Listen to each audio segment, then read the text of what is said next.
नमस्कार। मैं professor M Shahul हमी, हिंदी विभाग, अलीगढ़ मुस्लिम यूनिवर्सिटी अलीगढ़। पाठ्यक्रम अनुवाद, आवश्यकता और स्वरूप, इसके अंतर्गत सप्ताह 11 व्याख्यान 55 में अनुवाद एवं अंतः सांस्कृतिक अध्ययन में अनुवाद एवं अंतः सांस्कृतिक, इसके अंतर्गत अनुवाद एवं अंतः सांस्कृतिक संप्रेषण पर अभी हम बात करेंगे। पिछले व्याख्यान में हमने अंतः संस्कृति, अब अंतर सांस्कृतिक पर बात हुई। मनुष्य उन लोगों के साथ रहना पसंद करते हैं जो उनके समान होते हैं, क्योंकि वो एक समान तरीके से कार्य करते हैं। उनकी विशेषताएं समान होती हैं और वो एक ही प्रकार के नियमों के तहत कार्य करते हैं। जब हम अपने जैसे लोगों के साथ होते हैं तो जो कुछ भी हम करते हैं वो व्यवहारिक ज्ञान की तरह लगता है। इस अध्याय में हम ये विशेष विश्लेषण करने का प्रयास करेंगे कि हम कैसे प्रतिक्रिया करते हैं, हम क्यों किसी क्रिया को एक विशेष तरीके से करते हैं, दो संस्कृतियों के आदान प्रदान को सकारात्मक रूप से कैसे बदल सकते हैं और उन सांस्कृतिक विभिन्नता को लक्षित भाषा में कैसे सटीक से अनुवाद कर सकते हैं। ये एक प्रमुख चीज है जो समझने के योग्य है। जब हम दो विभिन्न संस्कृतियों पर बात करेंगे, संस्कृति, हम बार बार संस्कृति पर बात कर रहे हैं, इसलिए इसके गुणों को समझना बहुत आवश्यक है। संस्कृति मानव निर्मित है का मनुष्य पहले कहा जा सकता है, तो यह पर्यावरण का अजैविक भाग है। यह सामाजिक संरचना के भीतर भागीदारी और अर्थ बनाने की प्रक्रिया है। संस्कृति माता पिता, स्कूल और जनसंचार के माध्यम से सीखी जाती है। हालांकि ये भिन्न हो सकती हैं। संस्कृति मूलभूत हो सकती है, लेकिन ये जन्म से नहीं मिलती। ये आपसी व्यवहार के माध्यम से बनाई जाती है और शुद्ध की जाती है। अब यहां पे आप देखें, बस संस्कृति, अगर एक ही व्यक्ति शिक्षित वर्गों के साथ रह रहा है, जो शिक्षकों के साथ या शास्त्रों का ज्ञान रखने वालों के साथ रह रहा है, तो वहां उसका जिस तरह से उसका व्यवहार होगा वो, और कोई और ऐसे जहां पे व्यापारिक समूह के साथ रह रहा हो, तो वहां पे भिन्नता आपको दिखाई देगी। संस्कृति विशिष्ट व्यक्तियों के आपसी मूल्यों और विश्वासों द्वारा निर्मित होती है, इसलिए इसके लिए चर्चा, विश्लेषण, आलोचना अक्सर नहीं की जाती। इसके अलावा एक विशेष वर्ग में इसे व्यवहारिक ज्ञान के रूप में माना जाता है। इसके परिणाम स्वरूप एक समाज अपने व्यवहार, विश्वासों या जीवन शैलियों को स्वाभाविक रूप से व्यक्त करने के लिए संस्कृति को वास्तविक मान सकता है। लोग एक समूह के लिए वो कैसे व्यवहार करते हैं, ये सही है और ये सभी के लिए उपयोग है, ऐसा मानना संभव है। संस्कृतियों में एक अंतर्हीन तार्किकता, संबंधता होती है, इसलिए उसकी कुछ व्यक्तिगत मान्यताएं अथवा विश्वास होते हैं। संस्कृतियों के बीच संबंध को बढ़ावा देने के लिए संबंध को एक सामाजिक रूप से विचित्र वास्तविक रूप में समझना आवश्यक है। यदि हम इसे समझते हैं तो विभिन्न लोगों के संबंध बनाने के तरीके भिन्न होते हैं और उनके रीति रिवाज, विश्वास और परंपराएं भी भिन्न होती हैं। ये सभी हमारे संबंध या विश्वासों के खिलाफ या असंगत हो सकते हैं, लेकिन इसका अर्थ ये नहीं कि कोई अन्य संस्कृति निम्न स्तर की है या गलत है। अब बात यह है कि संस्कृति में भिन्नता है, लेकिन यह नहीं कि वो संस्कृति गलत है, ये संस्कृति सही है, ऐसा नहीं है।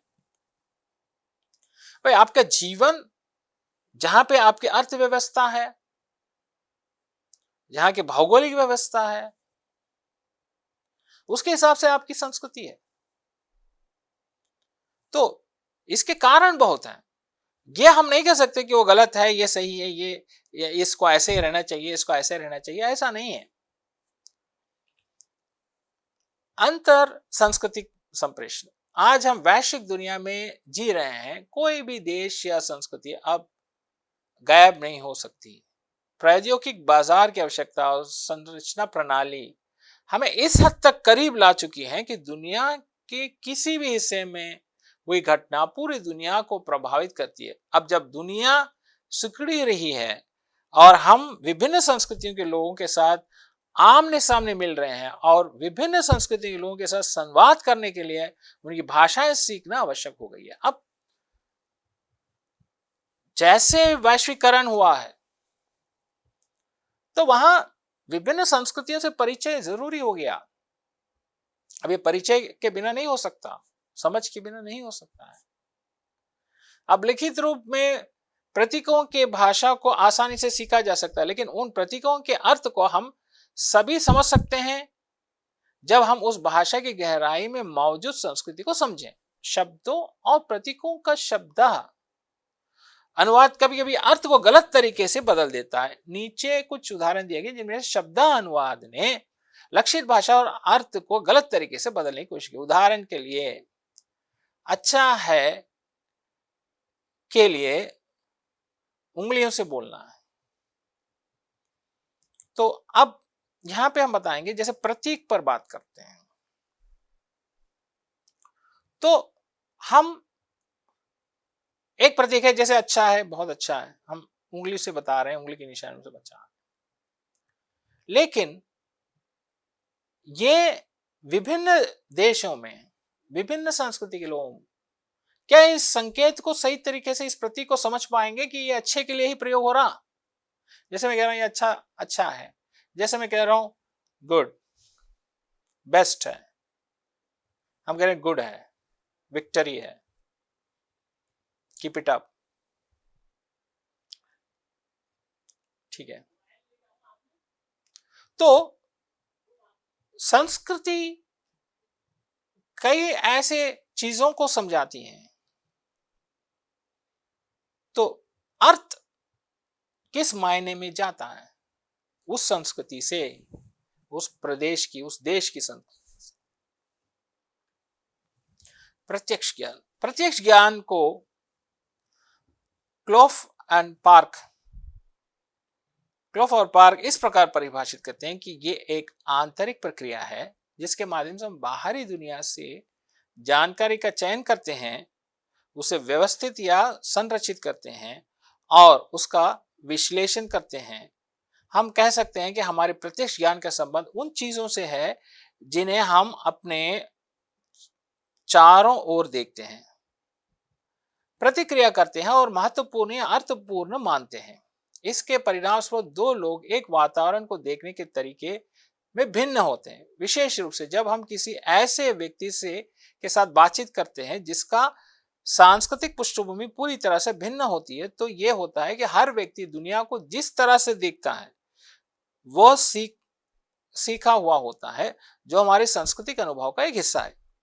हम जिस खाद्य पदार्थ का परीक्षण करते हैं, ये किसी पार्टी में या किसी सभा में किसी से मिलने के तरीके से हम उन घटनाओं पर प्रतिक्रिया करते हैं जो हमारे संस्कृति से सीखा गया है। हमारे प्रत्यक्ष ज्ञान हमारे संपर्क के तरीके को प्रभावित करने वाले संस्कृति द्वारा निर्धारित होता है। तो हमारी संस्कृति, हमें कहीं जाते हैं तो हमें दिखती है कि भाई ये हमारी संस्कृति लग रही है। कहीं हम कुछ चीजों को हम सीखते भी हैं, कहीं हम जाते हैं तो देखिए वहां पे किस तरह से सीखा जा रहा। अब उदाहरण के लिए एक व्यक्ति दूसरे व्यक्ति से मिलता है तो हम नमस्कार करते हैं, देखिए किस तरह से नमस्कार किया। छोटे जो है बड़ों के पैर छू रहे हैं तो छोटे बड़ों को जो है वो नमस्कार कहते हैं, बड़े छोटों को देखकर नमस्कार कह रहे हैं। तो हम कहीं ना कहीं एक प्रतिक्रिया को सीख रहे हैं और एक प्रतिक्रिया को भी देख रहे हैं कि ये हमारी है, ये यहां ऐसे आ गई है। आस्थाएं, जैसे कि हमने इस अध्याय के पहले पढ़ा है कि किसी भी वास्तविक या संभावित वस्तु के लिए निष्कर्ष या विचार को मान्यता कहा जाता है। ये वे वस्तु या घटनाएं हैं जिन्हें हम साक्ष्य के साथ या बिना साक्ष्य के सत्य मानते हैं। हमारे विश्वास हमारे सांस्कृतिक अनुभव और परंपरा द्वारा निर्धारित होते हैं। शुरुआत से ही हमें संस्कृति के आधार पर सही और उच्च चीजों में विश्वास करना सिखाया गया। इसलिए हमारा विश्वास या आस्था प्रणाली हमारी परंपरा पर आधारित है और ये हमारे स्वभाव और दूसरों के साथ कैसे व्यवहार करना चाहिए ये भी निर्धारित है। तो आस्था क्या है, यहाँ पे कोई प्रश्न नहीं होता है, बस यहाँ पे हम मानते हैं, हम इसके पीछे खोज नहीं कर सकते, जिसका संस्कृति से गहरा संबंध है। संस्कार हमारे व्यवहार को निर्धारित करना या मार्गदर्शन करने वाले स्थायी विश्वासों के समूह को परंपरा कहा जाता है। ये एक संस्कृति के आधार का प्रतिनिधित्व करते हैं और कुछ अच्छा है या बुरा है, क्या सही है क्या गलत है, क्या उचित है और क्या अनुप्रयुक्त है, ये बताते हैं। हम कह सकते हैं कि परंपराएं हमें व्यवहार चयन करना और अनिश्चितता को कम करने के लिए नियम प्रदान करती हैं। हमारे प्रत्यक्ष ज्ञान और विश्वासों की तरह परंपराएं भी सीखी जाती हैं। जब हम किसी विशेष व्यवहार, किसी वस्तु या घटना की व्याख्या करते हैं तो वास्तव में हम अपने संस्कारों के अनुसार करते हैं, जो असल में हमारी संस्कृति को प्रतिबिंबित करते हैं। उदाहरण के लिए एक भारतीय स्त्री किसी यूरोपीय व्यक्ति के साथ हाथ मिलाना पसंद नहीं करेगी, क्योंकि जबकि हाथ मिलाना पश्चिमी सभ्यता के बेहद सामान्य घटना है। अब संस्कार पे जैसे हमने बात किया है, तो हमारे संस्कार, तो वो संस्कार जो है वो हम पश्चिम जाकर भी हमारे संस्कार हम नहीं छोड़ सकते। हमारी संस्कृति हमारी परंपरा है और हम उसको बनाए रखते हैं और ये स्थायी है, यहां परिवर्तन नहीं होता।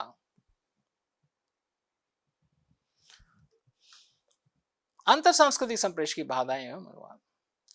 जब दो भिन्न संस्कृतियों के लोग मिलते हैं तो उनकी धारणाएं पूर्वग्रह या अवरोधों के कारण उनके संप्रेषण में कुछ बाधाएं आ सकती हैं।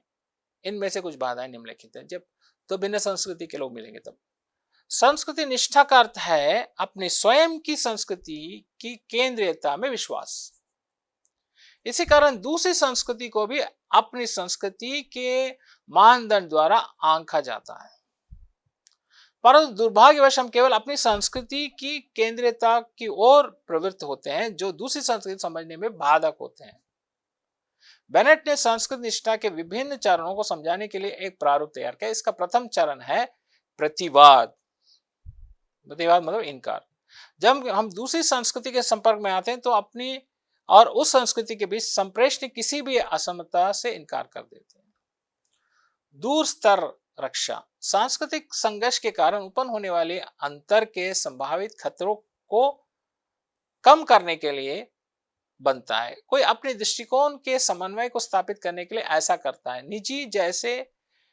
नाजी जैसे लोग इस प्रकार की सुरक्षा के उदाहरण हो सकते हैं, लेकिन इस तरह के कुछ अन्य उदाहरण भी देखे जा सकते हैं। सर्वोत्तम सुरक्षा एक अन्य रूप है या उनके संस्कृति का एक सकारात्मक मूल्यांकन है, लेकिन इसका अर्थ किसी अन्य संस्कृति को खराब करना या नीचा दिखाना नहीं है। अब एक तो पहली बात है कि हम अपनी संस्कृति को श्रेष्ठ मानते हैं, दूसरे को नहीं मानते। दूसरी बात है कि अपनी संस्कृति को सुरक्षित रखने के लिए हम सकारात्मक मूल्यांकन करते हैं। खराब करना या नीचा दिखाना नहीं है, बस अपनी संस्कृति को जो है वो बनाए रखना चाहते हैं, रक्षा। तीसरा परावर्तन, इसमें अपनी संस्कृति को खराब कहना, किसी अन्य संस्कृति को उत्तम कहना। ये तीन प्रकार के रूढ़ियां अंतर सांस्कृतिक संबंधों में बाधा उत्पन्न करती हैं। समोअर और पोर्टर रूढ़ियों को पूर्वग्रहित विश्वास, विचार और व्यवहार के आधार पर किसी व्यक्ति या समूह के खिलाफ उत्पन्न होने वाली किसी भी विचार, भावना या विश्वास के रूप में परिभाषित किया जाता है। रूढ़ियां अचानक नहीं बनती, बल्कि ये संस्कृति द्वारा समय के साथ विकसित होती हैं।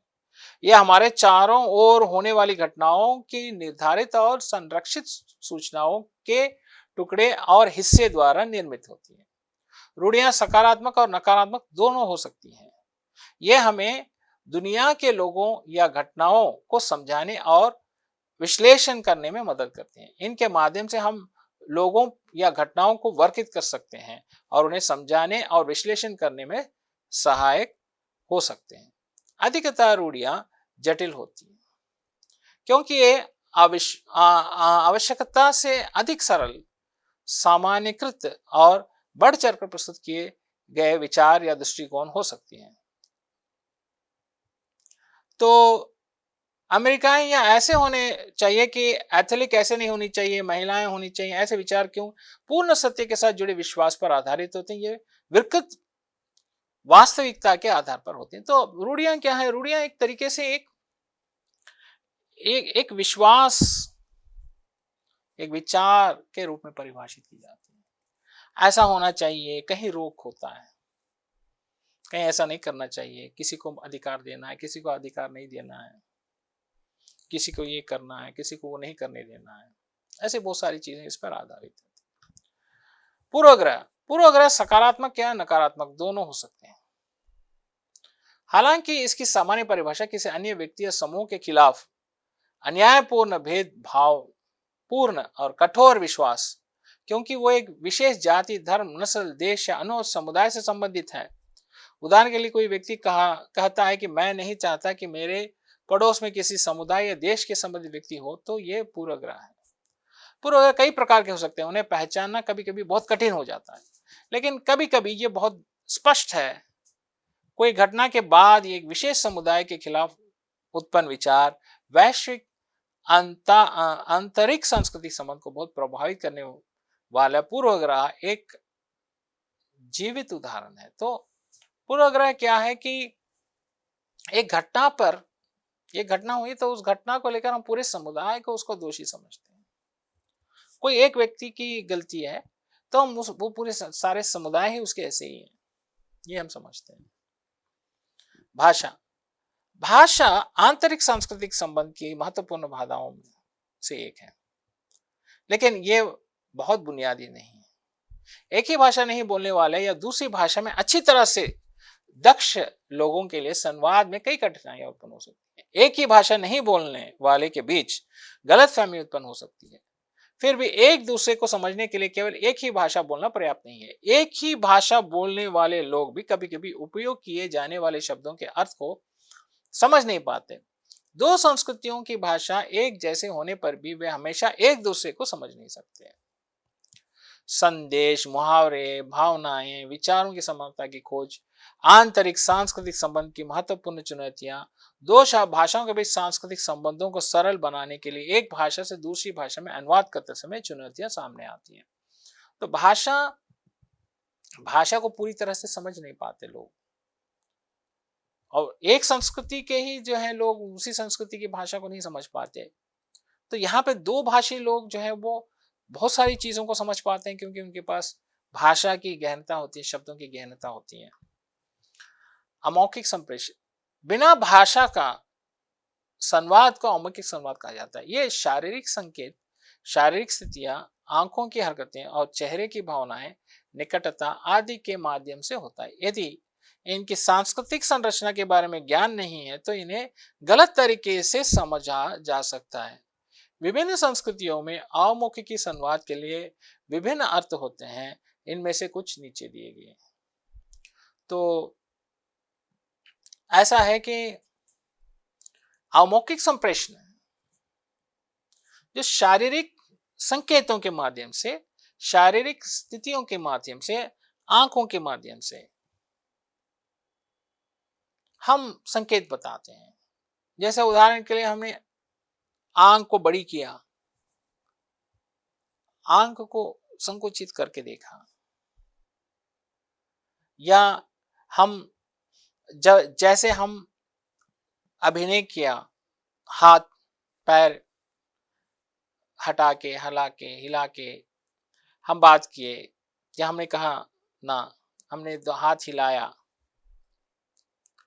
तो ये कहीं ना कहीं एक संकेत देता। लेकिन ये अवश्य नहीं कि एक भाषा या संस्कृति के लोग जो अर्थ ग्रहण करते हैं, दूसरी भाषा और संस्कृति लोग समान अर्थ से लिए। ठीक है। अनुवाद एवं अंतर सांस्कृतिक संप्रेषण। अब यहां पे हम बताएंगे कि अनुवाद कैसे काम आता है।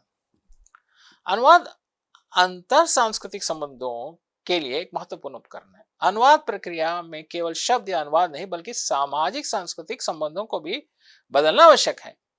जब हम किसी अन्य संस्कृति भाषा का अनुवाद अपनी भाषा में करते हैं तो उस भाषा की वास्तविकता से सही ढंग से अनुवादित करने के लिए उस संस्कृति को समझना आवश्यक हो जाता है।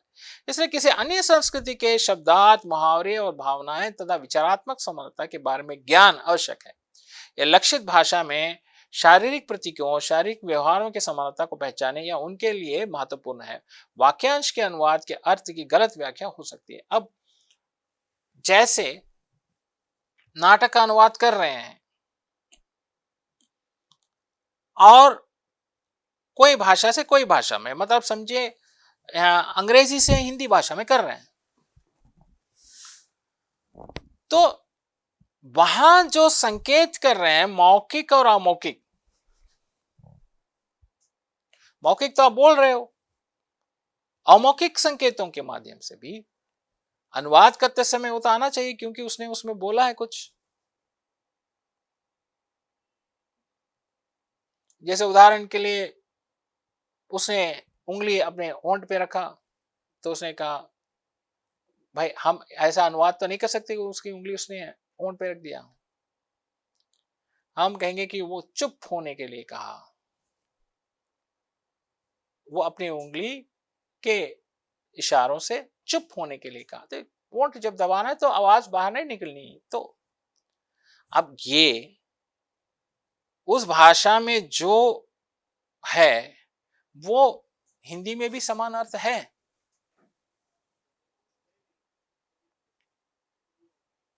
ठीक है, यह आवश्यक है। संस्कृति के ज्ञान के बिना आप अनुवाद नहीं कर पाओगे। जैसे तलवार उठाए रख दिए, अब क्या सम्मान में रखे हैं या गुस्से में उठा के रखे हैं? अब राजा गए, ऐसे गए राजा जैसे गए तलवार निकाले और रख दिए। इसका अर्थ क्या है? किस तरह की संस्कृति है? क्या बोलना चाहते हैं? जब तक विषय का ज्ञान नहीं होगा, यूरोपियंस किस तरह से कह रहे हैं या हम अमेरिकन की क्या संस्कृति है, ये नहीं जाने बिना हम अनुवाद नहीं कर सकते। अंतर सांस्कृतिक संप्रेषण दो भिन्न संस्कृतियों के बीच होता है। ये यदि हम जिस व्यक्ति से संपर्क कर रहे हैं उस संस्कृति से अच्छी तरह परिचित नहीं है तो हम उसे पूरी तरह नहीं समझ सकते, जिससे गलतफहमियां भी पैदा हो सकती हैं। यद्यपि हम अन्य व्यक्तियों तथा उनकी संस्कृति के प्रति अपनी समझ चढ़ाकर इस तरह से भाषिक और सांस्कृतिक जटिलताओं से बचा सकते हैं। हमें समझ लानी है, तो समझ लानी है, जब तक उसको नहीं समझेंगे हम नहीं कर पाएंगे। अंतर्भाषिक संप्रेषण का अध्ययन इस आवश्यकता की दी गई संस्कृति या उपसंस्कृति के बीच संप्रेषण या क्रिया या प्रक्रिया की जांच के माध्यम से पूरा करता है। एक मूलभूत धारणा है कि संस्कृति के माध्यम से ही लोग एक दूसरे से संपर्क करते हैं। एक भारतीय, एक अमेरिकी, एक चीनी, एक भारतीय, अमेरिकी, चीनी के तौर पर ही संप्रेषित करना सीखता है। उसका व्यवहार एक अर्थ को प्रतिपादित करता है क्योंकि यह अर्जित किया होता है कि तथा पारंपरिक होता है। उदाहरण के लिए कहा जाए तो संस्कृति में आता है कि अर्थात लोग किस प्रकार व्यवहार करते हैं, किस प्रकार संपर्क करते हैं, उनकी माप, जीवन शैली और अमौखिक व्यवहार सभी संस्कृति द्वारा निर्धारित करती है। जैसे अब 3 लोग हैं, चीनी है, अमेरिकी है, भारतीय, तो पहले एक दूसरे को संबोधन कैसे करेंगे? भारतीय हाथ जोड़ दें, अमेरिकी कैसे कहें? सैल्यूट करें। चीनी कैसे कहें? झुक जाएं। तो संस्कृति और उसके प्रतीक हैं। संस्कार, आस्थाएं, प्रत्यक्ष ज्ञान संस्कृति के कुछ महत्वपूर्ण पक्ष हैं जिनसे परिचित होना आवश्यक है, परंतु ऐसा कई अवरोध है जो संस्कृति की इन विशेषताओं को समझने में बाधा डालती है। जैसे संस्कृत निश्चितता, रूढ़ियां, पूर्वग्रह, भाषा, अमौखिक संप्रेषण आदि ऐसे कुछ बाधाएं हैं। अब हमने देखा जैसे संस्कृत निश्चितता क्या है? संस्कृत निष्ठा में यह है कि मेरी संस्कृति ही सबसे महत्वपूर्ण संस्कृति। अगर हम ये समझ के बैठे एक रूढ़ियां, भाई रूढ़ियां हैं कि हमारे धर्म में ये रूढ़ी है, इसको हम बदल नहीं सकते, तो हम उस संस्कृति को कैसे अपना लें? हम नहीं अपना सकते। पूर्वाग्रह, मन में एक भावना उत्पन्न हो गई है कि एक व्यक्ति ने गलत किया तो पूरे समुदाय के लोग वही गलत किए हैं। दूसरा, भाषा, भाषा के माध्यम से, क्योंकि भाषा उस संस्कृति से ही है, दूसरी संस्कृति को वो आसानी से नहीं अपना सकता, भाषा में नहीं आ सकती, क्योंकि भाषा और संस्कृति का अंतर संबंध है।